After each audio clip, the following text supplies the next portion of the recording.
Talagang magaling si Sir Ron, ano? Ilang taon ka na ba, Sir? 24, sir. 24, bata pa, no? Oo, Pero kakagraduate lang. may anak na po yata. Oh, isa po, sir. So, ito sa amin, sir, oh. Opo, ayan po ito po yung kaki. Kaki. Pero pagka po siya na-hatch, makikita nyo naman po yung kulay na lalabas. Wow, itlog pa lang alam na ni sir na kaki. Hindi po. Hindi pa po alam na kwan. Yung breeder lang po, ma'am, ang kaki. Oo, tapos ito yung itim. Seho po, hindi natin alam kung... Pero kaki din po ang lalabas, hindi lang po natin alam yung male and female. Hindi pa po kasi ma-determine sa itlog yung male and female. Oo. So ito ang itim, sir? Ito po itim. Ayun po yung kadagdagan pa. Kulang pa po yata ito ng bali 1,000 eggs. So, kailan ito na production, sir? Pulot? Kahapon po at saka po today ngayon yung isa. Wow, oo. Kasi mamayang gabi, uwi na kami kaagad. Opo po. So, salamat, tiniming mo kami. Ano Darating po taga yun? DOST. Opo, mamayang... Nasa CLSU na po kasi sila sa ngayon. Mga 9 po yata ang alis nila ron. Siguro po yung mga 10 andito na. Okay po. Oo. Kung hindi naman po kayo nag-a-apura, pwede namang antabayanan po. At baka nga po, sir, makausap din kayo ng DOST Picard, ma'am. Sila po meron na ngayon sa Mindanao at saka baka po Visayas, hindi ko alam kung meron na sila. Pero dati po, may nagpunta na sa akin ng Bacolod. Kayo naman, Panay Islands po kayo, di po ba? Aklan, Boracay particularly. Opo po. Sa ano lang kami, sa pagtawid mo, Boracay na. Opo po. Ano po ba yung magkakatabing bayan na Rojas, Aklan? Rojas. Rojas po ba yun? Aklan muna, tapos Rojas Capiz. Opo po. Yan po yun. Ang Rojas po ba Capiz na? Opo. Ang Aklan po ba, ano yun? Capiz din? Hindi po. Aklanon talaga Aklan po. talaga. Meron sariling language. Aklanon po yung language Yan namin. yung mga nakapalibot sa Aklan, sir. Antique, Capiz, Iloilo. Opo, nun nga pong 2018 or 2021 po yata nung after ng pandemic. Last ko pong supply sa Iloilo, Aklan, tsaka po Guimaras, Sa mga Antique, Capiz. Opo po, sa mga school po. project po ng mga government na sa school. Sa itlog lang po ang pinadala. Hindi po, live itik pa po noon nung hindi pa mahigpit ang shipping permit. Yun na po yung huli kong padala na ng... kasi. Oo, simula po lalo na po kung galing nga rito sa Region 3. Oo. Ang hirihigpit-higpit na po nila ng live animals. Wala na po silang binibigay na permit ng live animals. Yes, oo, sir. Bago ka po makapag-travel ng live animals, grabe po ilang test yung itik na dadalhin mo. Yes po. Kung ducklings or ready-to-lay ducks. Kaya po hindi na Hindi na. quarantine po lang, sir. Grabe na. Kasi po, Batangas pa lang, hindi ka na makakasakay yung truck mo sa Kahit Roro. itlog, sir, kung wala kang kaukulang permit, hindi opo, makakatawid. Kaya nga po sabi ko sa inyo, kung kayo po walang permit na ganun, medyo mahihirapan po kayo. Sasabay kami sa truck, sir. Kasi nagpi-pick up ngayon yung isang 10-wheelers namin sa Barangay San Jose, Batangas ng itlog. Puno po yung truck na yun namin. Opo po. So isasabay po kami para po ma-transport din namin yung itlog na to. Hindi basta-basta, sir, yung pupunta ka dito para magdala. Pagka po ganun at meron naman kayo po pwedeng pagsabayan, hindi naman po ito ma-check dahil meron na kayong permit sa manok. Kumbaga sa hindi nyo na lang po i-declare na itik. Opo. Yun po ang ating... Yun lang, para magkaroon kami ng itik Pinas talaga doon. Opo, yun nga ang sabi ko kay Sir Ron. Dapat kung magagawa mo, 2 set ng incubator mo sana. Opo, sir. 2 set po, sir. 1,515. Hindi, yung... Para po kasi po 28 days kasi ito, ma'am. Opo. Kailangan bago po, kung 2 kasi ang incubator nyo, mabilis po kayong magparami. Kung halimbawa, 3,000 eggs capacity. Yes po. Every 28 days po kasi mahahatch yon or 1 month na kamo. Pagka mahahatch na yon, kuha po uli kayo ng pangsalang para po dumami. Basta sir, ang una mo lang unahin, yung kaki at kwan. Yung IP kayo manggi kasi sir, madaling, pag may ready to lay ducks ka na, na sobra na sa breeder mo, pwede ka na sir gumawa nung, ang female mo itim, ang male mo is kaki. Ang magiging anak na seho nun is yung IP kayo manggi na tinatawag na for commercial line. Siya mo naman sir, ibebenta ron sa local sa inyo ron. Bali, pag i-hatch sir yung itim, itim sa itim muna. Opo, yung breeder, ito nga. Then kaki sa kaki. Oo. Then yung anak po ng kaki at yung anak ng itim, yun po yung i-cross. Yung sa kaki naman po, itim yung lalaki. Mamaya sir, ikukuha ko sa'yo. Yung, halimbawa, ang itim sa itim, Opo. Male and female, ang itim din ang magiging anak. Opo. Kaki sa kaki, kaki yung Kaki magiging magiging anak. Ngayon, pagka marami ka ng breeder ng itim at saka kaki, yung IP kayong manggi sir, ang female naman nun is babae, ang male is kaki. Yung magiging anak na sisiw sir nun, yung kulay brown, 97 to 98% is babae. Oh, Yung black is lalaki. Kaya sa itlog pa lang madidetermine mo na yung kaya nga yung TIP sir gumagawa ngayon ng gadgets na para ma-determine yung light and dark color. Yun yung ginagawa nila ngayon. Sa balot pa lang po pwede mo nang ma-trace yung babae at lalaki. Sa IP kanyang mangging breed. Ganda yun Anong gamit Kaya nila? sir, Infrared? ngayon pagka nagkaroon ka na ng RTL nung pinag-crossbreed mo na yung dalawang, di ba, anak ng itim, Kaki at anak ng kaki. itim na babae, kaking Lalaki.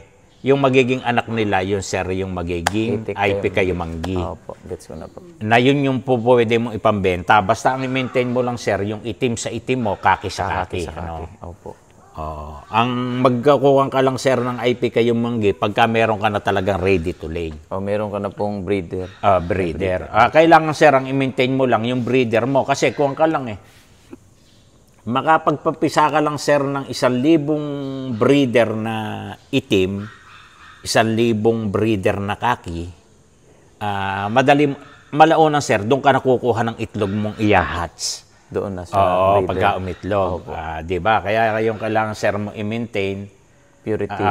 1,000 RTL na itim, 1,000 RTL na kaki. Di ba? Opo, sir. Basta i-maintain mo sir yung purity niya, yung pinaka-pure line niya. Tapos tsaka ka na lang sir gagawa nga nung IP kayo manggi pagka meron ka na nung Yun na po yung commercial lines. Yun yung magiging commercial line. Po, sir. Yun ang magiging... 4 na bisis pa siguro kaming mag-ship nito. Sir, ang tanong ko po, sir, saan po kayo hanggang saan kayo makaka-deliver, sir?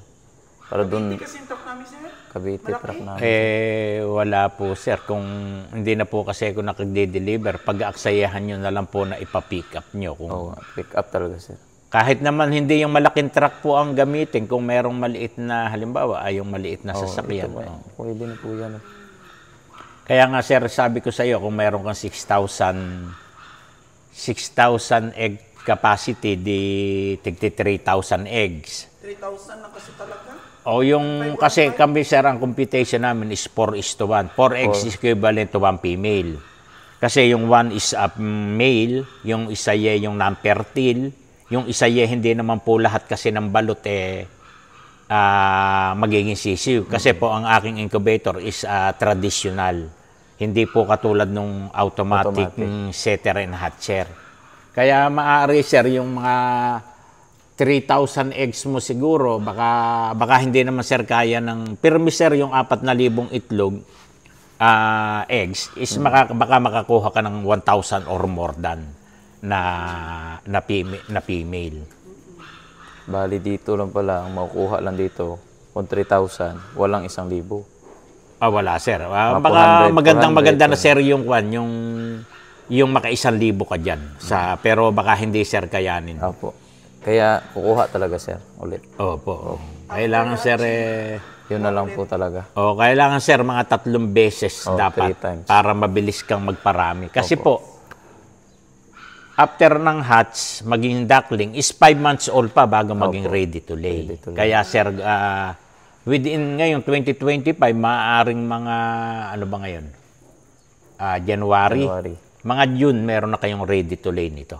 Na po pwede mo nang panggalingan sir ng itlog. Diba? Mga bandang September, sir, medyo marami ka na, sir, itlog nun. Ikaw na ang magpo-produce. Hindi ka na kukuha dito, sir, ng pinaka-breeder. Doon na sa iyo manggagaling. Kailangan lang, sir, yung iitlogin mo ng pure line mo, huwag mong ibebentang itlog, i-hatch mo lahat para mag-roll. Para maging ready to lay, di ba? Para magparami ka ng breeder mo rin. Opo. Hindi rin naman kasi mura dito yung expenses, sir, pumunta. Yes, sir. Dapat, ano talaga, meron ka talagang commercial lines. May commercial lines ka talaga, sir, na yun lang yung for disposal mo. Opo. Yun din, sir. Wala kasi doon sa amin talaga, sir.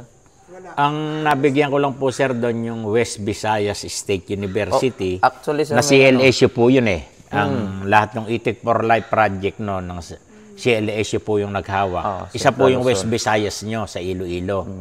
Kaya po ako, madalas pong mag-supply ng ready to lay. Kaya lang po ngayon yata ang pangit doon, wala na rin po silang natira.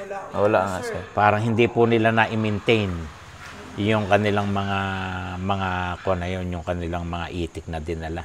Sabagay, ang CLSU man po malapit na rito sa amin, andino kami sa Region 3, pero kukunti pa rin po ang Itik dito. itik nila. Kasi hindi ko po alam kung ano ang... Kaya po ngayon, ang Picard andun ang DOST Picard, kahapon pa po yata sila andun. Meron doon sa amin sa nagbebenta ng Itik Pinas. Sa Western Visayas State University, doon nila nakuha yung itlog. Nga pa ba? Yun po yung naalagaan namin ngayon. Meron po kaming 540 na females doon, sir, na nagsisimula na pong mangitlog. Yun po yung... Kuha naman, sir, ang kulay niya. Kulay niya, sir, hindi. Yung kulay niya may itim, may brown, halo po. Hindi, kaya nga, sir, yung para yun na ma-maintain kasi, yun din na yung hindi naayos ng Oo nga po. Western Visayas State. Basta po pinagsama. Kahit ako naman po, meron akong, hindi po kayo kasi natapat ngayon na marami kaming seho. Pero may seho pa naman po sa likod. Ito po kasi yung hatchery ko, andito sa kabila. Opo, sir. Yung gaganon lang tayo. Pwede din. po natin Opo po. Tara po. Saan si... Ang kibot na. Magkape po muna kaya tayo, ma'am. At mamaya na tayo mag-coffee muna. Pwede rin, sir. Opo po. Okay po. Okay. Ganda nila, no? Booster po gamit mo, sir. Yung... Ako po yung XO1, XO2 yung ganitong klase. Sanjin po ang may gawa. Sanjin po. SO1, SO3. XO2.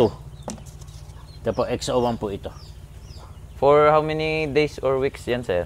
Ginagamit mo yung Kami po ang XO1 days lang po Days. Mga 3 days lang, unang pakain lang. Then XO2 na, sir. XO2 na, tapos susunod na. Ito po, yung mga pagkain po, ito po yung puro pagkain ng manok ito. Ayan. Ano po itong feeds? Hindi ko po alam kung ano natatak itong...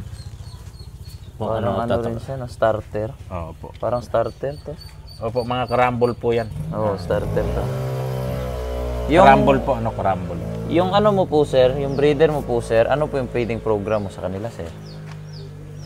Program na? Yung sa per month ba, sir, kung ano yung kinakain nila? Kuwan kami, sir. Kuwan. Hindi naman fully confinement, sir, rin sa akin. Gala. 1 month brooding kami. Gala na, sir, Tapos igagala para makuha niya yung daily habitat ng itik. Opo, Pagka, sir, kasi fully confinement mula ducklings, nagiging huna siya, hindi niya nakukuha yung Yung akin po kasing ginagawa dun, sir, pinapagala ko sila, sir, pero pwede silang bumalik sa kulungan nila, tapos may pagkain lang. Ay, tama, sir. Pwede yung ganun. Tapos pag dumating na po yung 4 months and a half to RTL na sila, sir, inuunti-unti ko na pong feeds. Yung ready to lay ducks na, sir, yun. Basta, Umiitlog. ang Bureau of Animal, yung NSPRDC naman, sir, ang kuwan nga nila, 18 weeks lang yung ready to lay nila. Kaya lang kami, as a 4 months private, lang? 4.5. Hindi pa yun. Kaya nga, Papakainin sila mo pa po, yun. kami ka naman bilang as a private na mag-iitik, sir, ang ko namin, 5 months old talaga. 5 months. Para 1 month na lang pakain. Kaya nga, ang itik naman, sir, 5 to 6 months, ando na, sir, yung bulto ng itlog niya. Pero meron kasi, sir, minsan, yung peak talaga niya, ma-reach niya talaga mga 6 months half, 7. Ganon. Ako, sir, ang aking itik Pinas with Pure Grace, Opo, sir. pag kinuha mo sa akin ng 5 months old, within 45 to 60 days, naka-peak siya. Peak na siya, sir. Kung kaya, sir, ng 85 to 90%. Kaya lang, sir, sa itik naman ngayon, sabi ko nga kahit hindi na mag-85%, mag-90%. Yung 80% lang na mahaba. Yun lang, sir, average. Yun, sir. Yun ang, sir, ang kategorya ng itik Pinas. Ang ganda na ng kita, no? 80%, sir. Akin yan, sir. Yung itik Pinas ko doon na alaga, yung akin lang. Iba naman kasi kay mama. Kasi may 400 kasi ako, sir. Nag-ano pa rin sila, 85, ganyan. Kasi, sir, dalawa kasing batch yun, sir. Merong 1 taon na. Tapos merong bata pa, hindi pa lahat nangingitlog. Iba yung edad. Pero sa pag-observe ko, sir, iba talaga itik Pinas. Siguro mga F3 na yun, sir, yung akin eh. Maaari kasi matagal na, sir, yung Tagal na yun, sir. F3 na yun, pero maganda pa rin at malaki agad yung itlog. Yes, itik sir. Pateros kasi, sir, ang liit. Tapos unti-unti mula. Tagal lumaki. Yes, sir. Itik Pinas, sir, within a month. Magsimula sila, bumutas sila ngayon within a month. Madami na itlog, malaki na. Mapag-ano mo na, sir, hindi ka na may hiya i-market. Ganito bang edad, sir, na lalaman na yung ano? Opo, ito po, lalaki na po yan. Ayun po yung babae. Paano malaman? Kinukuha po. Yun. Alabang po pwedeng seho doon na makita yung kwan. Ilan to, sir? Kahit mamaya na, hayaan mo na at mamaya pa naman sila alis. Yung seho lang, yung seho. Ang daming lalaki. Ito lang babae, sir? Kuwan lang po yan. Tira na lang po yan eh. May kumuha Pero ba, sir? ang kuwan naman, sir, 50-50. Kung ilang, sir, halos ang babae, Ganon din ang lalaki. ganon din ang lalaki. Kaya nga di po ba, sir, 4:1. 4 eggs equivalent to 1 female lang. Kasi yung isa lalaki, yung isa non-fertile, or yung isa yung hindi lahat hindi naman po pwedeng maging balot. Opo, sir. Ganda ng kulay nila. Akin dun, ano na yun? Pinakbit. Lalo na, sir, yung pagaya ni pinag-separate mo yung kulay. Ayan na. May video mo, ma, ha? Para tingnan mo, sir. i-try ko talaga siya. Para maipakita. Paano ko humawak, sir? Sir, makikita mo, sir, sa kanya.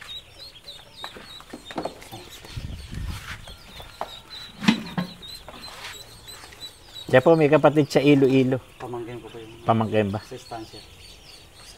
Di ba nabiya din po kami nung sa Aklan? Ito po yung lalaki. Meron po siyang Nalawakan mo yun. tapos naman po babae. Babae po ganito naman ito. Walang butlig. Ay, sir, tingnan mo kung paano, ayan, babae.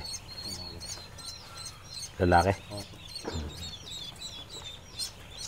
Ito, sir, ano to? Lalaki? Hindi ba sir, pakikita kapag pang-sibin. Ganito po yung babae. Babae.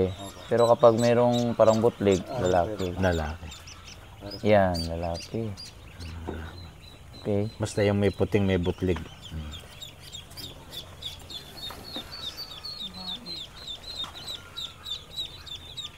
Lalaki.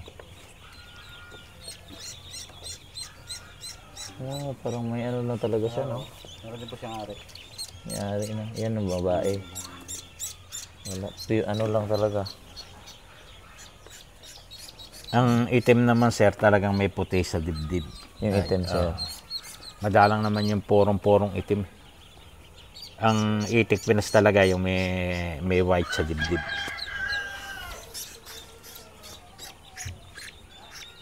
May pusod ito. Ay, maganda yan.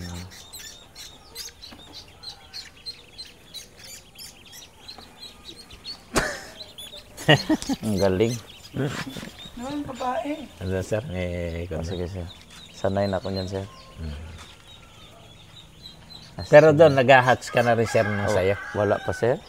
Basta Kasi itlog, ano yun, layer sir? pala, itlog Wala pala. talaga yung lahi nun, sir. Hindi talaga yun, ano. Hindi ko na ma-determine kung ano ng lahi nun. Kama na, sir, yun. Yun na nga, sir, yung mapupunta sa inbreeding. Na inbreeding na yun, sir. Kasi pag hindi i-maintain yung...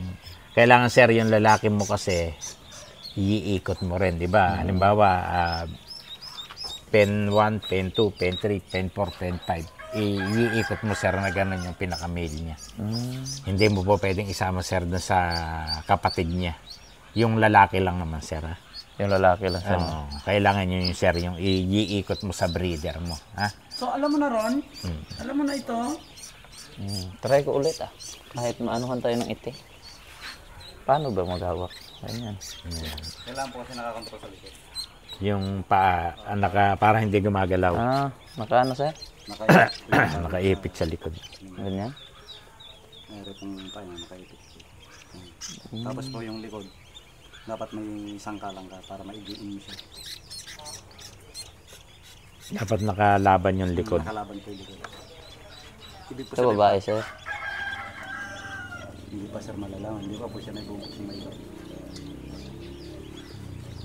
Paano mabuka ng Ayan. babae? Sige, practice ka, Ron. Dapat mayroon dito sa likod. Ayan po, nakatukod yung sa kanila para po may ikot po. Ang kainamang po kasi, Sir Ron, ma'am, pagka po kayo nagkaitik na sa Visayas, kung may mga project po kasi yung government doon, po pwedeng ako po makikipagtransaksyon sa inyo ko na lang kukuha ni RTL. Hindi na po kailangan ng masyadong shipping permit. Dahil Visayas to Visayas kayo. Sobrang pagod pa lang, sir. Sa biyahe pa lang namin. Opo. Babae ito. Yun po ang kaya nga gusto ko rin po nung una tayong nag-uusap na mag-establish po kayo ng ganong makapagparami kayo ng ready-to-lay ducks doon. Or kahit po yung ducklings, kung may project po ang mga state university sa ducklings, po pwede po sa inyo na lang manggaling. Hindi na itatravel ng malayo. Oo, sir, grabe. Ang mabigat po kasi, Kung wala ka pang kompletong permit sa truck mo, hindi ka ba biyahe. lalo na po yung live animals, di malalaman. Ang dami pong health certificate Bakit kinukumpay ayaw namin. mabuka? Oo nga po. Hindi po kasi kailangan itong kuko. Ang itlog nyo po ng manok doon ang gagaling sa Batangas. Sila naman po ang nagpo-provide ng Okay. Babae ito. ng health certificate doon. Ano? Kaya na, Ron, marunong ka na. Marunong na. Pag-aralan mo mabuti. Ayan, sir, no? Dapat po katulad ni Sir, mag-train siya po ng isang tao niya. Na yun talaga ang gagawa sa kung sabagay sa automatic na hatcher, madali naman po eh. Dapat siya raw mag-train ka ng isang tao mo. Opo. Meron din po ako doon. Na parang iti-train talaga. Ikaw muna mag-training sarili mo. Ito babae ito, sir, no? Lalaki po siya. Hindi pa po nakalabas, lalaki po. Ano naman? Talagang pagsisikapan po ito ni Ron. Parang dumugo na. Dapat may kuko ka. Dapat may kuko. Ang hirap pag wala ka kuko. O babae yata yan. O walang puti. Babae. O patikita mo sa kanya. Ito, sir, babae ba Babae, ito? babae. Hindi pa po nakakakuha. Ikaw ba, sir? Hirap ko. Ano lang po kasi yung ganyan. Ano pa lang yung ganyan. Minsan po kasi mayroong kulay itim. May kulay pula din na pag-ari ng lalaki. Ay, saan yung hari? Saan yun, sir? Ito babae po ito. Pero pag may Sabi ko, ganun babae. may mga linya pong ganun na minsan hindi mapapansin yung pinaka-ari.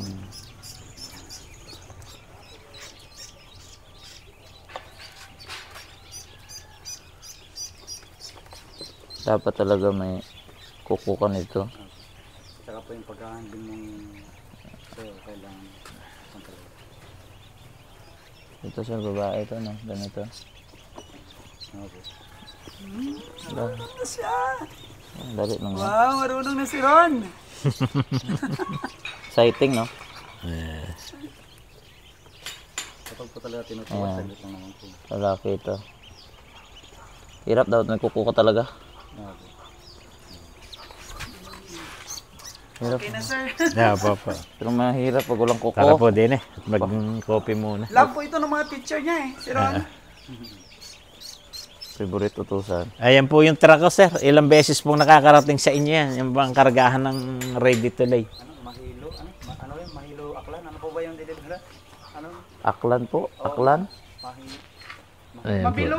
Mabilo, yun po, Mabilo. Sa Aklan. Ito po, ano to? Ilang beses pong nakarating sa Mindanao yan. Tsaka po sa Lalaki na, Visayas. sir. Cebu, Negros. Mabilo, nakadeliver po Leyte. kayo sa Mabilo, sir? Sa barangay Mabilo po. Ng Kailan? Naklan. Hanggang sa Gimaras po yun. Kailan po yun, sir? Kayo nakadeliver, sir? Anong ban siya? 2 truck kayo nun, di ba? Ako na po, solo na ako nung Solo ba? Yung sa Aklan. sa Mabilo. Pero wala siyang pure breed talaga, sir. Gaya sa amin, magpo-pure Ay, breed hindi kami. po. Wala pong pure breed doon. Project po ng government yun. Mix po yun. Hindi po katulad nung sa inyo na pure breed. Oh, Matagal na po yun. Ala na po yun. Kaya nga yun po ang ikinalulungkot ng DOSTP card. Nung binalikan nila po yung Iloilo nila, yung Western Visayas State University, Babae, sir. ala na po silang nakitang itik. Wala na. kami pagyamanin talaga namin. Ay, ito, sir. opo. Grabing hirap namin. Bakit puro itin na yung kamay mo ron? Kaninang ulo ko puro eh. Ayun na, ano na eh. Ito. Lalaki to. Papatingnan mo muna. Patingnan natin kay sir. Lalaki to, sir, no? Ilan area po yung dinilibera namin nung huli doon. Hindi ko na po matandaan kung anong project yun eh. Parang Parang lalaki eh. Pero hindi ko pa talaga mapalabas yung ano niya eh. So natuwa ka talaga, sir, nung tumawag kami, taga-Aklan? Opo.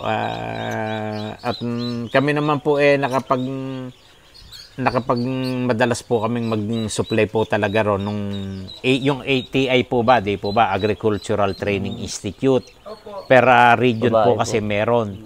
Lahat po nung project ng ATI na ganon, ako po ang nag-supply ng itik Ganun noon, pala. noong I-press mo pala 2018. yung likod niya. Kailangan ko na-press para ano ba siya. I-press mo talaga yung likod Lahat po niya kasi dapat. ng project ng government noon, isa po ako sa naging supplier. Kaya po ako may PhilJeps din po ako eh. Ito, lalaki sir. Lalaki sir, no? May bahay. Nako, magre-request nga pala ako ng bahay. Hindi yan, sir. Hindi yan. PRDC. Pan lang po yan. Nakombo ko lang po yan. So ito na yung mga babae. Bahay na po yan. Yun. Ayun, tingnan niyo sa ma'am mo. Sir, halos yung pinili na lalaki at saka yung babae magasinrami lang. Ayan, sir. 50%? Mga lalaki ito, oh. Ano yan, sa paglipas sa panahon, masanay rin. Ako, ganyan po talaga. Buhok ko okay, buhok ko. Parang dami ng iti buhok ko eh. Ay, bayaan mo yan. Iti is money. Iti is money ba? Ang ano? Ganda. Tara pa, tara. Sana ganito Coffee rin kami muna kayo. after ilang taon. Basta itong taon na ito, sir, makapagkukuhan ka dyan. Breeder talaga. Makapagkukuhan ka na ng marami. Sabi ko nga sa'yo, September pa lang, iitlog na yung breeder mo na yan, tuloy-tuloy, basta hinatch mo lahat para maging RTL. Lalo na kung mag-e-end itong December, marami ka na, sir. Tawagin sir sila, misis. Andun maghugas ka. Ang incubator naman, sir, ganito. Yung aming manual. Ito naman yung manual na incubator, sir. Init. Mga automatic hatcher naman yun. Ang laman, sir, nito, mula ibaba, 25 tray, 200 ang laman, May pangpainit rin po pala dito sa may mga heater, sir, yan, yung mga micron wire. Double ito, sir, kaya ang laman nito, bali 25 tray, double, 50 tray sila times 200, 10,000 X ang laman nito. Kaya lang manual. Kami na yung naghahalo, hindi yung swing type. Mga ilang oras po, sir, inahalo ninyo? Minuto lang, sir, basta magalaw lang yung kwan. Every mga 5 to 6 hours. Yun ang pagitan ng halo. Paano po ito pinihila? Hihilahin, sir. May release yan. Tapos ginaganyan na. Ayan. Ito, anong petsa ba ito? 11 days na to na kwan niya. Piners handling kagabi. Ngayon, sir, ang itlog ng itik Pinas. So, medyo kumpara doon sa... Itik Pateros, malaki. Tapos sir, doon nga sa Pure Grace, nagdo-double yolk sila. Kahit may edad na sir yung itik mo, nagdo-double yolk pa sila sa Pure Grace. Yan mo sir yung pagka-size niya, hindi ganong... Kukunti lang sir yung alanganing size. Basta ito 65 grams more than pataas. Ito na lang sir ang ginagamit kong incubator ngayon. Ikuha na to sir, mga 20 years na to. Or baka mahigit pa. Kaya 10 butas yan, 100,000 egg capacity. Ito sir, hindi ko na ginagamit ito. Bakit, sir? Alam na sir, hindi na ako non-operational sa balut eh. Hindi na, yung ducklings na lang ng itik Pinasiho ka na lang talaga, sir. Yes sir. Ang tinitinda ko na lang na balat yung reject nung, di ba, hindi naman lahat ng pan-ducklings ay makuha. Tara sir, hindi na. Tawagin mo sir yung misis. Psst! Tara, Bibin! Tara! Hindi, patay na. Pwede dito makahugas, sir, ha? Sir, meron dyan, meron dito. Sa bamisabon. Okay po, sir. Thank you.